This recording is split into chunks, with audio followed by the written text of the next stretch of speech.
अस्सलाम वालेकुम। मैं हूं फैसल तारिड़। नवंबर जी दिसंबर से भी ज्यादा सितमगर हो चुका है। तसादम के रास्ते हमवार हो चुके हैं। हुकूमत जस्टिस याया अफरीदी को तैनात करके बड़ी गलती कर बैठी है, बुरी तरह से फंस चुकी है। आज जस्टिस याया अफरीदी की एक इंतहाई अहम और अब तक की बड़ी मुलाकात के हवाले से खबरें जो हैं वो आ रही हैं और ताकतवरों तक बड़ा वाजिया पैगाम भी पहुंच चुका है। जराए ये दावा कर रहे हैं कि जस्टिस याया अफरीदी की इस्लामाबाद हाई कोर्ट के 6 जजेस के साथ मुलाकात हुई है। ये 6 जज वही हैं जिन्होंने काजी फायज ईसा को खत लिखा था कि हमें बचा लो, हमें बताओ हमने क्या करना है। बेडरूमों तक एजेंसीज के लोग घुस आए हैं, घर वालों को उठा लेते हैं, रिश्तेदारों पर तशद्दुद करते हैं, खुल्लम खुला मुदाखलत हो रही है।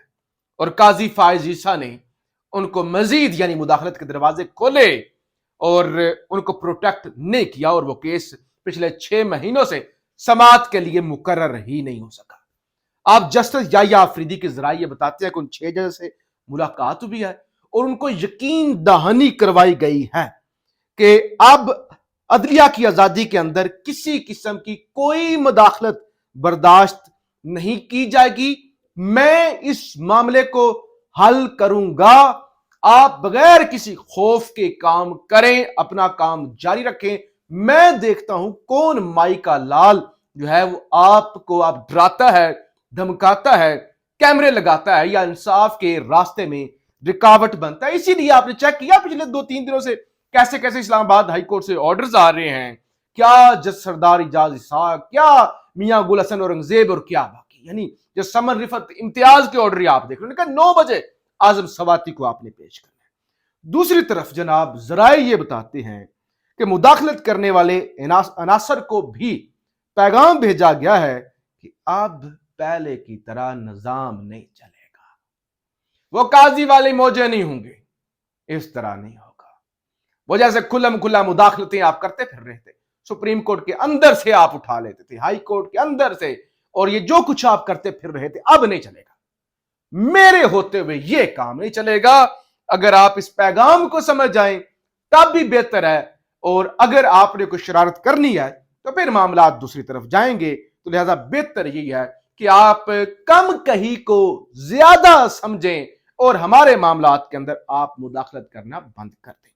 तो अब आज जो कुछ हुआ, यानी 25 जजेस की आज मंजूरी हुई सेनेट की कायमा कमेटी से कि सुप्रीम कोर्ट के 25 जज होने चाहिए। और मैंने आपको बताया कि एक दफा फिर से प्रैक्टिस एंड प्रोसीजर को तब्दील करने की तैयारियां, और फिर वो जो एजेंसीज को आज इख्तियारात, वो जो बिल पेश किया गया है कि इंसदाद दहशतगर्दी की एक्ट के अंदर तरमीम की जाएगी और डिटेंशन हो सकेगी बगैर किसी वारंट के 6 महीने तक, 3 महीने तक। तो लिहाजा अब मामला उस तरफ जा रहे हैं। अदलिया खड़ी होना शुरू हो गई है। जरा एक मैं लाहौर हाई कोर्ट की खबर आपके सामने रख लूं, फिर अडाला वाली खबर। लाहौर हाई कोर्ट ने हुकूमत और डिप्टी कमिश्नर को नजरबंदी के अहकाम जारी करने से रोक दिया। अदालत ने नजरबंदी के कानून की सेक्शन 3 को मुअत्तल कर दिया और समाअत 5 दिसंबर तक मुलतवी कर दी। यानी पंजाब हुकूमत ने इख्तियार दिया था कि आपके जो डिप्टी कमिश्नर साहब है ना, वो किसी को भी नजरबंद करने के अहकाम दे सकते हैं। तो लिहाजा वो जो है वो अब तो जैसे डिप्टी कमिश्नर साहब चाहेंगे, जैसे जैसे जैसे गोरों के दौर में होता था ना कि पूरे डिस्ट्रिक्ट का जो मालिक होता था ना वो डिप्टी कमिश्नर होता था, वो स्याह और सफेद का मालिक था, वो जो चाहे कर दे। तो लिहाजा आज लाहौर हाई कोर्ट ने यह जो नया कानून पास किया गया था पंजाब असेंबली से, उसको ही उड़ा दिया है। तो लिहाजा इससे आप अच्छी तरह समझ सकते हैं कि मामला तसादम की तरफ जा रहे हैं और अदलिया के अंदर काजी की जत ही, यानी काजी जैसी नहूस, एक मनहूस सौगात जैसे ही गई है तो अदलिया जो है वो खड़ी होना शुरू हो गई है। फिर ये जो आज 25 जजेस के हवाले से सेनेट की कायमा कमेटी ने मंजूरी दी है, तो सेनेटर हामिद खान ने और सेनेटर कामरान मुर्तजा जिनका ताल्लुक JUIF से है, उन्होंने जो है इसकी मुखालफत भी की है। जरा मैं अडयाला वाली खबर आपके सामने रख लूं। खान यानी वो खान जिसको जो शायद ये चाहेगा कि वो जेल में रह ले, लेकिन वो جو اپنی پاپولیرٹی ہے، جو لوگوں کے ساتھ انٹریکشن ہے، جو اپنا پیغام ہے، وہ یہ برداشت نہیں کر سکتا کہ اس کا پیغام لوگوں تک نہ پہنچے یا وہ جو ہے اس کی پاپولیرٹی کم ہو۔ یعنی خان حکومت پر کمپرومائز کر لے گا کہ حکومت جاتی ہے تو جائے، خان پاپولیرٹی پر کمپرومائز نہیں کرتا۔ وہ خان آج کل کیا کر رہا ہے؟ خبر یہ ہے کہ عمران خان نے 2 دن سے مکمل طور پہ خاموشی اختیار کر رکھی ہے۔ کمرہ عدالت میں صحافیوں سے بھی 2 دن سے صحافی کہہ رہے ہیں کہ کوئی بات نہیں کی، اور روسٹرم پر جا کر عدالت سے بھی کوئی شکایت نہیں کر رہے۔ یعنی خان خاموش ہو چکا ہے، مکمل خاموش۔ حالانکہ خان کو صحافی ملتے جائیں، خان تو خود کہتے ہیں صحافی وہ فلاں نہیں آیا، پبلک نیوز والے نہیں آئے، وہ جیو والا صحافی نہیں آیا، وہ خان تو خود بلا کے کہتا کہ ادھر آؤ۔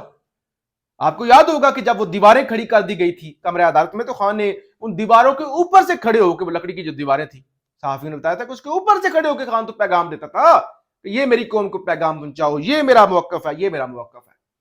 تو اب کل بھی اڈیالہ میں سماعت ہوئی، القادر ٹرسٹ والی، آج بھی ہوئی، لیکن خان نے گفتگو نہیں کی، خان خاموش ہے۔ اب 2 چیزیں ہو سکتی ہیں۔ دیکھیں، خاموشی کی ایک وجہ ظاہر ہے مایوسی، یا جب آپ ڈس ہارٹ ہوتے ہیں، آپ اندر سے ٹوٹے ہوئے ہوتے ہیں تو آپ خاموش ہو جاتے ہیں۔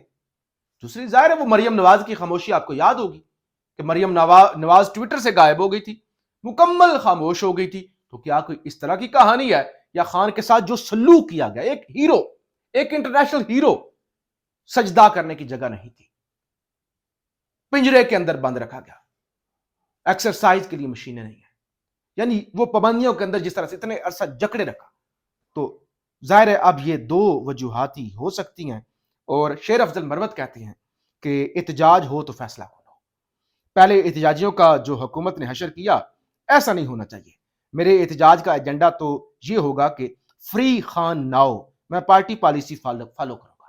کہتے ہیں میں پارٹی پالیسی فالو کروں گا، لیکن احتجاج ہومیوپیتھک نہیں ہونا چاہیے کہ آئے لوگوں کو مروایا اور چلے گئے۔ احتجاج ہو تو مؤثر ہو، جس کے اندر کوئی جان ہو، تو لہٰذا اس پر ہم چلیں گے۔ دوسری طرف جی پیپلز پارٹی اور نون لیگ کے اندر بھی ایک تو آپ کو بتایا تھا نا کہ ججز والے معاملے پہ اختلاف ہے۔ اب جو ہے وہ پنجاب کے اندر پیپلز پارٹی نے لاہور میں 26ویں یعنی ترمیم کی منظوری پر جشن منانے کے لیے تقریب رکھی۔ خبر ہے کہ بینرز اور اشتہار لگوائے، تاہم مریم حکومت نے تقریب سے قبل تمام اشتہار ہٹوا دیے۔ پیپلز پارٹی کے مطابق نون لیگی حکومت نے گورنر ہاؤس کے سامنے لگے بینر اتار دیے، اور پارٹی شدید برہم ہے۔ یہ ایکسپریس ٹریبیون دعویٰ کر رہا ہے کہ ان پی پی والوں نے اشتہار لگائے، بینر لگائے، اور مریم نواز نے وہ اتروا دیے۔ اور دوسری طرف ایک اور خبر سن لیں، پی آئی اے جس کی 10 ارب کل بولی لگی، اور یعنی مذاق بن گیا حکومت کا۔ تو اب اس حوالے سے خبر یہ ہے کہ خیبر پختونخوا حکومت کا پی آئی اے نجکاری کے عمل میں دلچسپی کا اظہار، اس قومی اثاثے کو 10 ارب روپے کی موجودہ بولی سے زیادہ قیمت پر خریدنے کے لیے تیار ہیں۔ تو یہ خیبر پختونخوا کی جانب سے وفاق کو خط لکھا گیا کہ اگر آپ سے نہیں چلتا پی آئی اے اور آپ بیچنا چاہتے ہیں، اور آپ کو 10 ارب کی بولی لگی اور اس کے بعد آپ کی بس ہو گئی، وہ جس آپ کہہ رہے تھے کہ فلاں انویسٹر آ گیا، اتنے کی بکے گی، یہ آ گئے، ادھر سے پیسے آئیں گے، ادھر جائیں گے، تو ہم خریدنے کے لیے تیار ہیں۔